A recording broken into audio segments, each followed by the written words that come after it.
Assalamualaikum warahmatullahi wabarakatuh.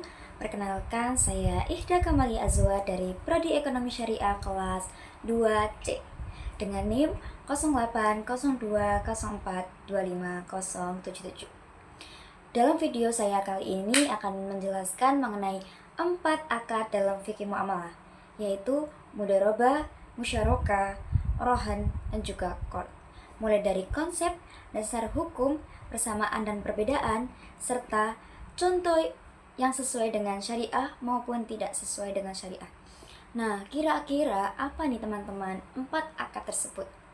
Mari kita bahas bersama-sama. Yang pertama yaitu akad mudharabah.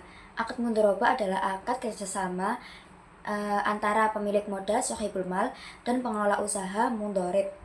Keuntungan dibagi sesuai nisbah yang disepakati, sedangkan kerugian ditanggung pemilik modal selama bukan karena kelalaian dari pengelola. Nah, dasar hukum dari akad mudharabah itu ada dari Al-Quran, yaitu Quran Surah Al-Muzammil ayat 20, dan ada juga dari hadis, riwayat Ibnu Majah, dan yang ketiga ada dari Fatwa DSN MUI nomor 7 tahun 2000 tentang pembiayaan mudharabah.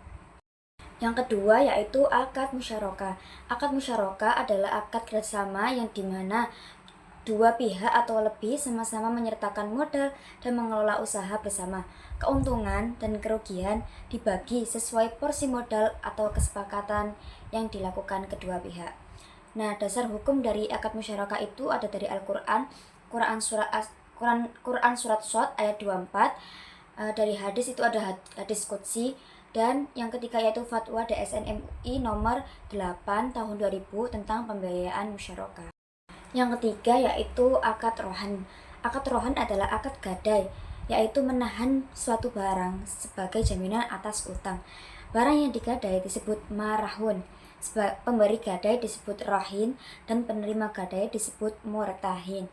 Nah, dasar hukum dari akad rohan itu dari Al-Quran ada surah Al-Baqarah ayat 283, dari hadis ada hadis riwayat Bukhari Muslim, dan dari Fatwa DSN MUI ada nomor 25 tahun 2002 tentang rohan. Yang keempat yaitu akad qorn. Akad qorn adalah akad pinjam-meminjam di mana peminjam wajib mengembalikan pokok pinjaman tanpa tambahan apapun. Ini murni akad tolong-menolong atau tabaruk. Nah, dasar hukum dari akad qorn itu ada dari Al-Quran yaitu surah Al-Baqarah ayat 245, dari hadis ada hadis riwayat Al-Baihaqi, dan dari Fatwa DSN MUI ada nomor 19 tahun 2001 tentang qard.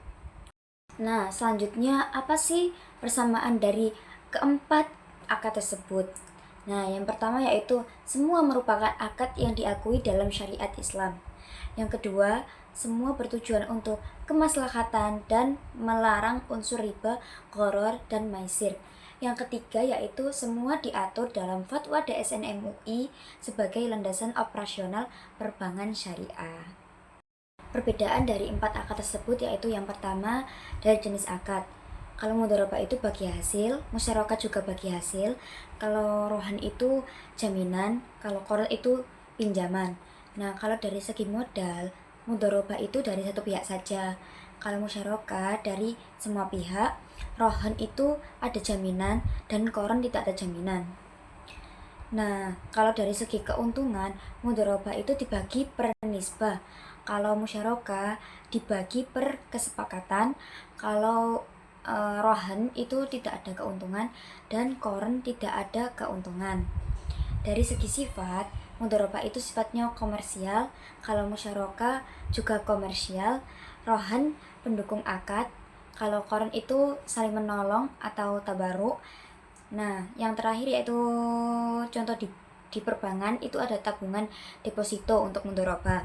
Nah, kalau musyarakah itu ada pembiayaan proyek.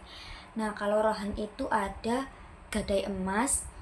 Sedangkan kalau qard itu ada KTA tanpa bunga. Selanjutnya yaitu ada contoh praktek yang sesuai dan tidak sesuai dengan syariah. Untuk akad mudharabah itu ada Contoh, bank syariah menerima tabungan nasabah dan menginvestasikannya ke sektor real. Keuntungan dibagi menjadi 60/40. Mengapa sesuai?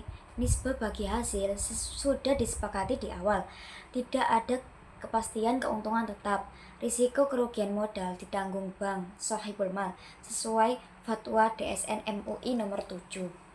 Nah, contoh yang tidak sesuainya itu ada bank menjanjikan keuntungan tetap 10% per tahun kepada nasabah tanpa memandang hasil usaha.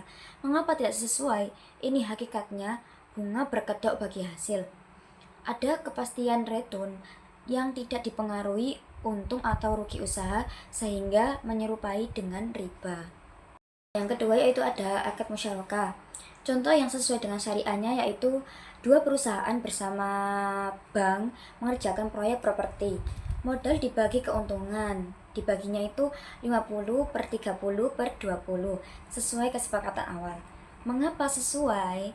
Karena semua pihak menanggung risiko, keuntungan tidak dijamin, dan nisbah disepakati di awal, sesuai dengan Fatwa DSN MUI nomor 8. Contoh yang tidak sesuai dengan syariah yaitu seperti salah satu mitra dijanjikan tidak akan rugi, sementara mitra lain menanggung semua kerugian. Mengapa tidak sesuai? Menyerupai riba, karena ada pihak yang bebas dari risiko, bertentangan dengan prinsip al-ghunmu bil ghurmi, keuntungan seiring dengan risiko. Yang ketiga yaitu ada akad rohan. Contoh yang sesuai dengan syariahnya ada nasabah menggadaikan emas ke pegadaian syariah, membayar biaya ujroh atau sewa tempat penitipan, dan emas dikembalikan setelah melunasi pokok pinjaman. Mengapa sesuai? Biaya dikenakan atas jasa penitipan, bukan atas pinjaman, sehingga tidak termasuk riba. Ini sesuai dengan Fatwa DSN MUI nomor 25. Nah, contoh yang tidak sesuainya itu ada lembaga mengenakan bunga atas nilai pinjaman gadai sebesar 2% per bulan. Mengapa tidak sesuai? Penambahan atas pokok pinjaman berdasarkan waktu adalah riba qard yang jelas diharamkan. Yang keempat yaitu ada akad qard. Yang sesuai dengan syariahnya itu seperti bank syariah memberikan pinjaman qardul hasan kepada pengusaha kecil. Nasabah hanya mengembalikan pokok tanpa bunga. Mengapa sesuai? Tidak ada manfaat finansial bagi pemberi pinjaman. Murni tolong-menolong sesuai Fatwa DSN MUI nomor 19. Nah, contoh yang tidak sesuainya itu seperti pemberi pinjaman mensyaratkan peminjam untuk membayar kembali pokok tambah 5% sebagai hadiah wajib. Mengapa tidak sesuai? Hadiah yang dipersyaratkan di awal hukumnya sama dengan bunga. Ini adalah riba. Berdasarkan kaidah kullu qardin jarra naf'an fahuwa riba. Setiap pinjaman yang menarik manfaat adalah riba. Demikian penjelasan saya mengenai 4 akad dalam fikih muamalah, yaitu mudharabah, musyarakah, rohan, dan qard. Kesimpulannya yaitu keempat akad ini sah dan bermanfaat apabila dilaksanakan sesuai prinsip syariah, bebas dari riba, gharar, dan ketidakadilan. Cukup sekian, semoga apa yang saya sampaikan dapat bermanfaat bagi kita semua. Terima kasih.